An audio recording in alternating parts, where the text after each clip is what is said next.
माझी सावली हरवली. मी रस्त्याच्या मधोमध थांबलो होतो. रात्रीचे 12 वाजून गेले होते. आकाशही पावसाच्या थेंबाने रडत होते. अंगाला थंडगार वारा झोंबत होता. गाड्यांच्या हॉर्नचा आवाज कानापर्यंत पोहोचूनही मला ऐकू येत नव्हतं. हातात एक चिठ्ठी, डोळ्यात अनावर झालेले अश्रू, ओठावर हुंदके आणि अशा अवस्थेत घेऊन त्या चौफुलीच्या मधोमध मी थांबलेला होतो. डोळ्यांना आतंक, दुःख न पेलवण्यामुळे माझे अश्रूही डोळ्यामध्ये थांबले नाही. फक्त एक विचार मनात चालू होता. आज त्यांनी देह सोडला. पावसाच्या थेंबातून हातातल्या त्या पत्रावरील अक्षरांशी शाहीही पुसत होती, पण माझं मन मात्र त्यांच्या आठवणीत रेंगाळत होतं. त्यांच्या येण्याचा सुखाचा स्पर्श झाला, पण आज 24 तासात काय घडलं माझ्यासोबत, ते सत्यही असत्य, ते वास्तव आणि स्वप्न काही समजत नव्हतं. मी स्तब्ध होतो. गाड्या माझ्या जवळून जात होत्या, तरी मला कशाचंच भान नव्हतं. माझ्या प्रेमाचा प्रवास माझ्या डोळ्यांमध्ये भोवती फिरत होता. आताही त्यांचा तो स्पर्श माझ्या देहाला नकळत होता. का त्याने कशाला मरण घेतलं? मरण घेणं एवढं सोपं असतं का? सर्व प्रश्न मरणाने संपतो का? एकदा बोलला असता तर सर्व ठीक केलं असतं ना. ती आपली पहिली भेट आजही माझ्या लक्षात आहे. डोळ्यामध्ये अश्रू घेऊन बसच्या एका कोपऱ्यात मी बसलेली होते.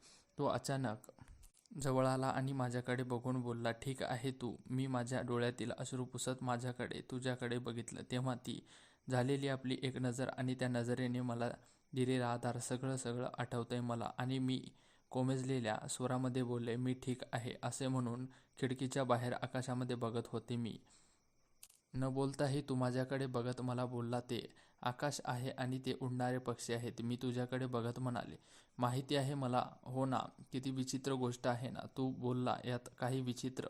मी लगेच प्रत्युत्तर केलं, सांगतो थांब. एका पक्षासाठी सर्व आकाश त्यांचं असतं, पण सर्व आकाश त्यांना असूनही रात्र मावळताच तो त्यांच्या घरट्यामध्ये परत जातो आणि आपण माणसं थोडा प्रॉब्लेम आला की लगेच घर सोडतो. फक्त स्वातंत्र्यासाठी हे विसरून जातो की कुटुंब हेच आपलं खरं जग आहे. तू बोलतच होता तेवढ्यात कंडक्टरने बेल वाजवली आणि तुझा स्टॉप आला. तू बाय, टेक केअर असं बोलून तिथून निघून गेला. मात्र तुझे बोल अजूनही माझ्या कानामध्ये घुमत होते. आईवडिलांच्या भांडणाने कंटाळून, वैतागून मी बसमध्ये बसले होते आणि परत कधीच जाणार नाही असा ठाम निश्चय करून मी रडत होते. पण तू कळत नकळत मला सांगून गेला की घरी जा, कोणीतरी वाट बघतंय. आताही तुझा एक शब्द माझ्या मनाशी खेळत आहे. घरी जाण्याचा एकमेव कारण होता तू. तू माझ्या आयुष्यातील सावली होऊन गेला होता. आपली भेट परत झाली ते माझ्या ऑफिसजवळ. तू माझ्यासोबत काम करत होता. परत त्या भेटीमुळे मला तुझ्यावर प्रेम झालं आणि हे प्रेम मलाही माझ्यावर होतं. आपलं हे प्रेम पुढे वाढतच गेलं. ते तासनतास फोनवरून गप्पा मारणे, सोबत फिरणे आणि तुझे माझ्यासोबतचे सगळे सुख-दुःख वाटून घेणे, दिवस-रात्र कधी व्हायची कळत नव्हते. आपण पुढच्या भविष्याचे स्वप्न रंगवत होतो की लग्नानंतर हे करायचं ते करायचं. पण आज सकाळी मी उठल्यावर माझा फोन घेतला तुझ्या सुप्रभात मेसेज वाचण्यासाठी, पण आज तुझा एकही रिप्लाय मेसेज आला नाही. मी 10-12 कॉल केले, पण तू काही कॉल उचललेच नाही. मी घाबरले आणि स्कूटी घेऊन तुझ्या घराकडे वळाले. तुझ्या घरांच्या अवतीभोवती खूप लोकांची गर्दी केलेली होती.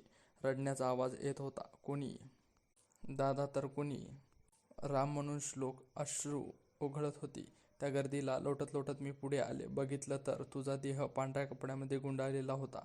मला काहीच समजले नाही. माझं आयुष्य एका सेकंदात तिथेच थांबून गेलं. मी तुझ्या जवळ आले आणि काही बोलले नाही.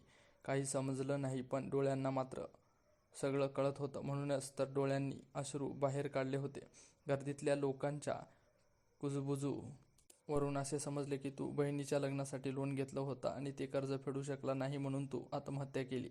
तू इन्शुरन्स काढून तुझ्या कुटुंबाचा तर उद्धार केला, मात्र डोकं तुझ्या खांद्यावर ठेवून दुःखाचे अश्रू ओघळत असताना एकाने मला एक पत्र हातात आणून दिलं. त्यात लिहिलं होतं की माया, काळजी घे आणि झालं तर मला माफ कर. शेवटचं बोलणं झालं नाही, पण आता जगण्याचा नाही तर मरण्याला अर्थ आहे. मी तुला काही सांगलो नाही. मला माफ कर आणि या जन्मात नाही तर पुढच्या जन्मात तरी मी तुझा होईल. आई वडिलांची काळजी घे.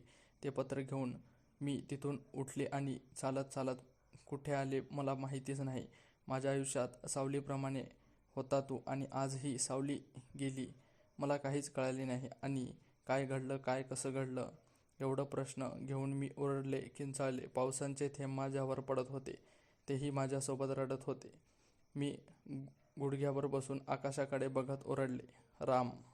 एकच आवाज कानात घुमत होता. तो माझा आवाज होता. ते पत्र घट्ट हातात पकडून डोळे मी घट्ट मिटले आणि अचानक एका गाडीने मला उडवले आणि माझा देह त्या रस्त्यावर पडला. रक्त वाहत होते. श्वासाने देहाची साथ सोडली होती. लोकांची गर्दी वाढली. त्यातील कोणी बोलले की मी मेले आहे. पण त्यांना काय माहीत, मी तर तेव्हाच मेले जेव्हा तुला त्या पांढऱ्या कपड्यामध्ये गुंडाळलेले बघितले होते. सकाळी आता माझ्या डोळ्यांच्या पापण्या मिटल्या, पण त्यात चेहरा तुझा अजूनही होता.